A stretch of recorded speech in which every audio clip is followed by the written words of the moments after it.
And people don't realize we're just normal people, but our line got crossed, right? The government said, I want to be more in control of your life. And we're like, no, I'm sorry. Now you've crossed a line.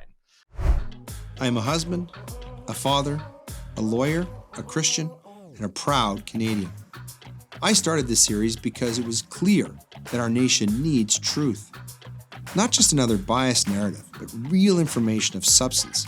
We need access to facts and the freedom to think for ourselves. I'm Leighton Gray, and this is Gray Matter. Hello, everyone. Welcome to another episode of Gray Matter. You know, in 2019, Jason Kenney, who's been one of the most successful Canadian politicians of this century, swept to a landslide victory in our provincial election. Within a few short years, he was ousted under circumstances where recent polling showed that less than 3 in 10 Albertans would vote for him again in a provincial election. So fast forward less than a year from that polling, and Danielle Smith is selected as the new leader of the UCP, and she wins a majority government.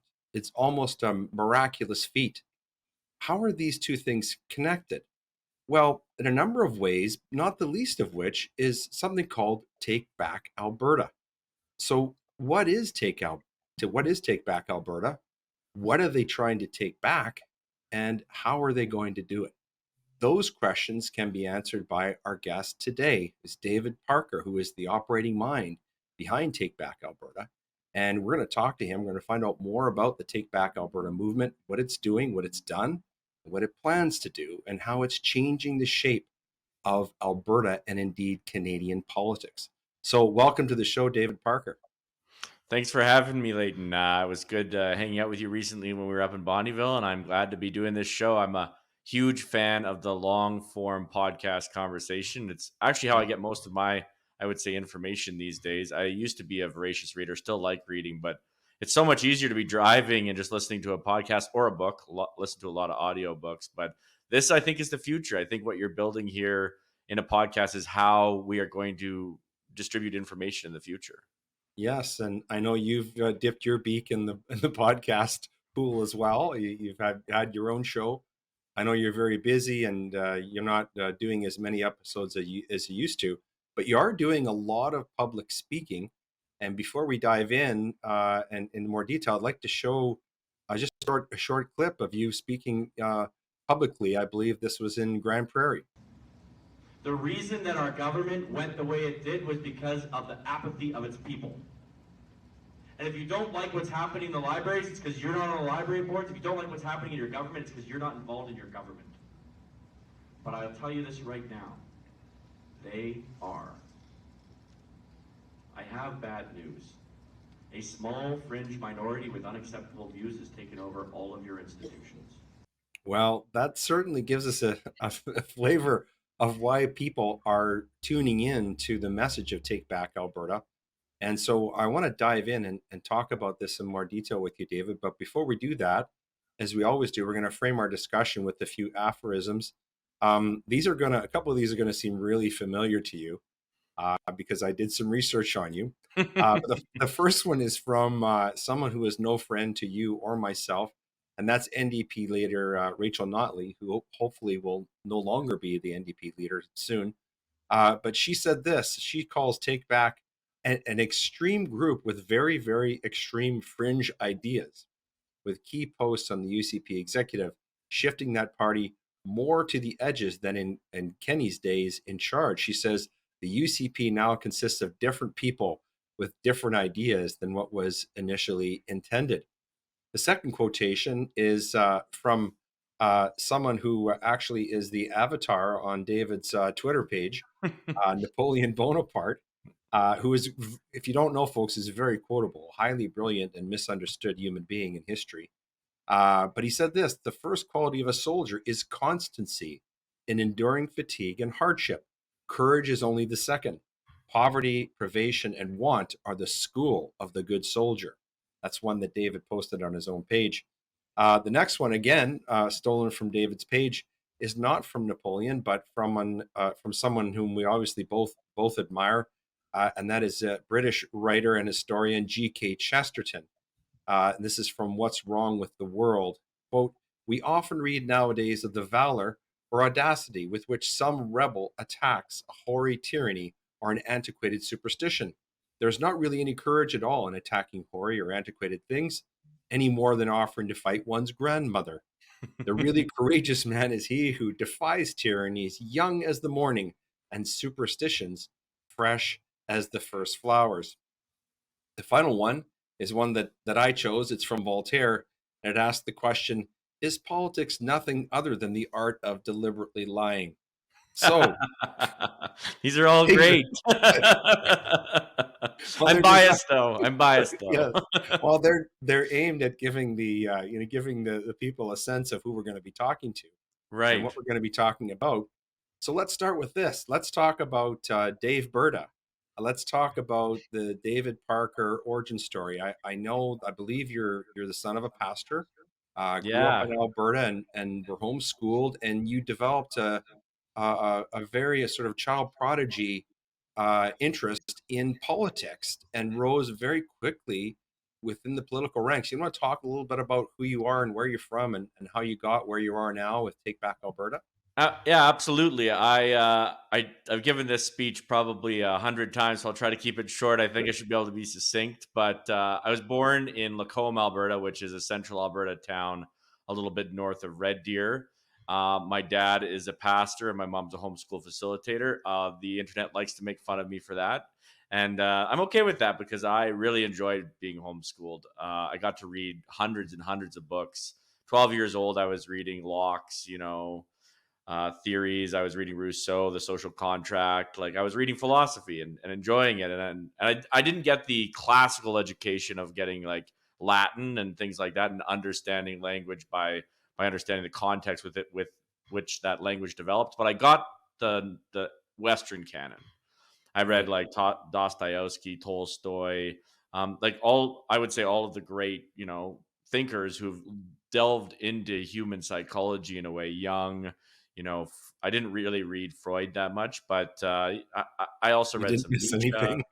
Yeah, I read some Nietzsche, right? Like so, and then I went to university, Trinity Western University, and I got again more of that kind of more classical education. So very happy with both being a Christian, even though apparently it's out of vogue right now, and with being homeschooled, even though I get Mhm. made fun of. But funnily enough, like during that time, I kind of got involved in politics at around 14. And so by the time I got to university, I knew I wanted to get my degree in political science and I wanted to go and work in Ottawa and I wanted to be elected. And of course, any child's dream at that age, I was going to be prime minister. And, I came from a small place. So people were like, oh, you're interested in politics? You'll probably be prime minister one day. Now, that's not my goal at all anymore. But I did get the privilege and honor of working for Stephen Harper for a year as his regional advisor for the prairies.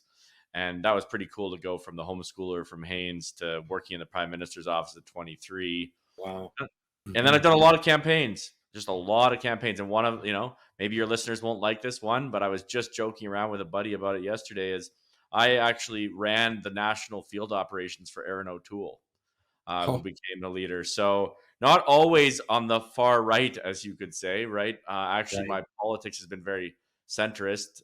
Stephen Harper. I was a huge fan of Maxime Bernier when he was running against Andrew Scheer to be the leader, and I tried to help on his more of a fanboy on that campaign. Didn't play a big Hmm. role, but he did lose unfortunately. And then I really wanted him to stay in the party and wait for Andrew Scheer to lose, which I believed he would, and then go for it again. But he didn't. But funnily enough, who did was Aaron O'Toole, and so I ended up Right. helping him. So I was a party man for a long time, like the Yeah. Conservative Party of Canada. I was a staffer for Shelley Glover, Ed Fast, Ronna Ambrose. I did an internship in her office. So I was involved in the party. I would go as a delegate for my local riding every year since I was 15 with Blaine Calkins. I think this is my first year missing, no, second year because I didn't go to the online one, but my second time missing the annual general meeting for the Conservative Party of Canada. It was just kind of my thing. Politics is my profession, I like to say. And then COVID happened, and before that, they tried to cancel me. It's a tool used in politics, right? Right.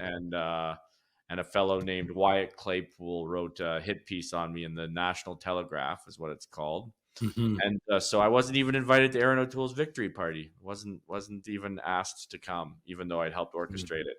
And that really turned me on politicians. And I guess what led us to Take Back Alberta is a series of me realizing that the power needs to be with the people, Yeah. and really that people just don't understand how their system works, and that's why they're not involved. You want to go in a bit more detail about what Take Back Alberta is and why you started it? Well, here you're going to get a little bit of origin story that only my most faithful podcast listeners will know. But it actually started with GameStop. I know that sounds really funny, but I've been involved in politics for a long time. I knew how to be a political campaigner, but I didn't have a lot of faith in the people, if I'm being really honest, because I'd watched how easily they were manipulated by politicians, how few people showed up, and frankly, and this is the big thing, how hard it is to get people to show up. I don't think a Mm, lot of people realize how difficult it is to get people to care about anything and to like yeah. actually show up. And I'd been spending a lot of time selling memberships, campaigning for various different politicians because I thought politics mattered a lot. And I would say I became a little bit cynical. And for those who don't know, there was a stock on the stock market called GameStop. It was those old GameStop shops that were all over the Right. place, and they were going bankrupt because everyone bought everything online now, and it was all downloaded through the internet, and they didn't really need to have physical stores for most gaming things. So this store was a huge. It was like the Blockbuster of video games, to put it mildly. Well, I wondered where it went. And so what happened was a bunch of predatory market creatures, we'll call them short sellers. I don't know if your listeners know much about short selling, but the long and short of it is you're basically betting against the stock going down. Right. Yeah. And they decided that they were going to bankrupt GameStop and make money off of it going down because there's these financial creations by the banks that you can basically gamble on whether something's going to go bankrupt, and you get paid out if you're right and you don't if you're wrong. Oh, interesting. They're called options, and Mhm. they're on the stock market. A lot of people will understand this from the movie The Great Short. Yes. Options were what were being used that caused the financial contagion that caused the bankruptcies of so many American banks and the bailout and all that. Yeah. So That was anyway, in 08, right? that was in 08. So this Yeah. is in 2020, late 2020, early 2021. And what happens is a whole bunch of online people, Redditors mostly, but just people online are like, you know what?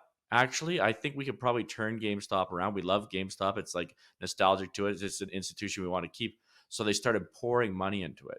And I was watching this happen. And I was watching regular people, in this case, left-wing people, because Reddit's pretty left-wing. And I was watching it with Bernie Sanders too. And they just started gathering together and they said, you know what? Enough of this corruption. And a little bit of my background is that like I came through the Reform and the Wild Rose. So my political Okay. pedigree is very anti-corruption. I didn't like the corruption in the PCs, and I didn't like the corruption in the federal PCs. And that was the school of thought that I was raised in politically. And so I'm watching these people band together. They had this saying called apes strong together, and they would just make emojis, right? And they were just like, we're going to take down these hedge funds. And they did. And it was incredible. And the stock is still like almost 40 times what it was when I started following it. Really? And I Wow. got really excited because I was like, the people could rise. The people could rise Mm, and make their society a better place if we work together. And that mhm. was where that was the kind of the birthplace of the idea that manifested itself in, I would say, and then 2021 rolls around and Jason Kenney starts arresting pastors. And Yes. I was like, that was the end for me. And you know what? People can get upset about that, but I'm a Christian, and I believe in religious freedom. I believe religious freedom is fundamental to I got Western I got civilization. very upset about that. I represented two of those pastors. Exactly. And like people like us, that was our line, right? And people don't realize we're just normal people, but our line got crossed, right? The government, the government said, I want to be more in control of your life. And we're like, no, I'm sorry. Now Mhm. you've crossed a line. Mhm. And so at that point, I was thinking about like the success that the people had at holding these hedge funds accountable, basically, and I was pumped up about it. So I actually took a crazy step and I kind of declared war on Jason Kenney. Now think about that, someone like me, right? I was Yeah. my whole life, my career, my paychecks, they all came from getting politicians elected or working for politicians. So Yeah. like to step out on that and go against the premier of Alberta, who I just helped get elected, right? Like two And years a before. hugely popular, I mean, hugely popular Oh premier when he man, was when he elected. came in 2019, it was like a landslide, right? Yeah. Yeah. And so I lost a lot of friends over that, Mhm. over condemning him on that and challenging him on that. But that kind of began the process of putting a plan together that a lot of people helped with. I don't want to take full credit for this. There were Yeah. hundreds of people across the province that played different roles where it wouldn't have been successful to get rid of him. And it's not just Right. TBA; it's groups of presidents. It's Facebook groups like holding MLAs accountable. There's a whole host of it's podcasts like the Sean Newman podcast, like the work that Right. you did in the courts. This is a big effort. It's APP. It's Dennis Modry. It is a Yeah. large network of individuals that got But together and said, you know grassroots, what? right? Not Yeah, not high all level, grassroots pretty grassroots. much, Yeah. right? Yeah. And basically said, no, no, no, no, no. You don't get to do these things to us. And the cool part was that I got to start an organization that I thought was just going to be for a campaign called Take Back Alberta, and people kept saying, "What's next?" People actually like And bought you had into the the answer. idea that like we need to do something. I'm like, this is amazing because I got to tell you, it's like pulling teeth in politics most of the time to get people to come out and volunteer or do anything at Right. all. But Mhm. suddenly, and I think this is because of people waking up to what's been going on. That suddenly people realize that politics does matter and they need to do something about it. Yeah. And I think that's why people come to my meetings. I don't think it's because of me, to be honest. I think it's because over the last 20 years I've developed a skill set in politics and almost nobody else did.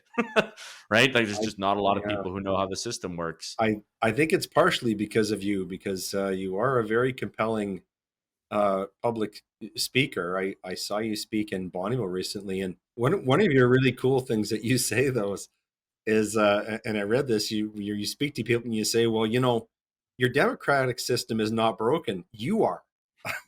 Yeah. Democracies don't work when citizens don't show up. And that goes right to the core of Take Back Alberta, right? And correct me if this is wrong, the idea of Take Back Alberta is about who's taking it back, right?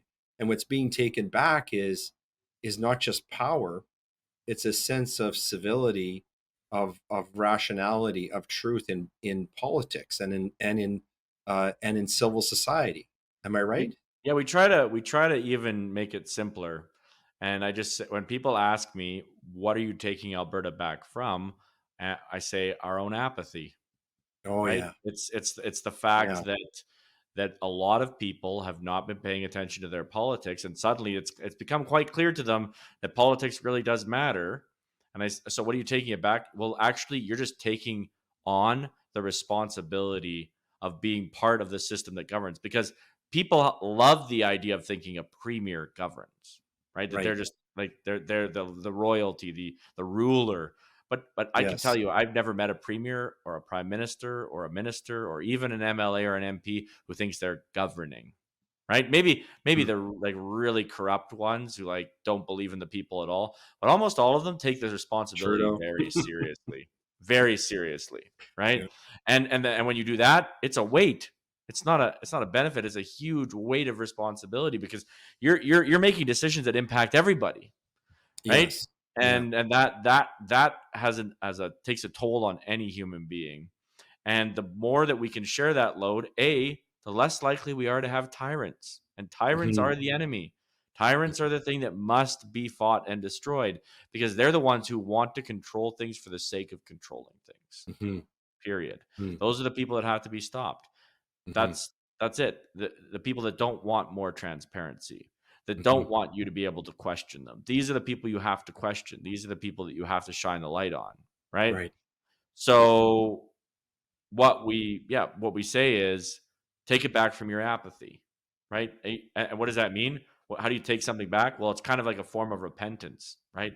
You're saying, well, actually, I realized I was doing something wrong, and that isn't what you do when you repent. You don't just say, well, that didn't go the way I wanted. You literally say, okay, I'm not going to do things that way anymore. I'm turning around. I'm going the other way. Right.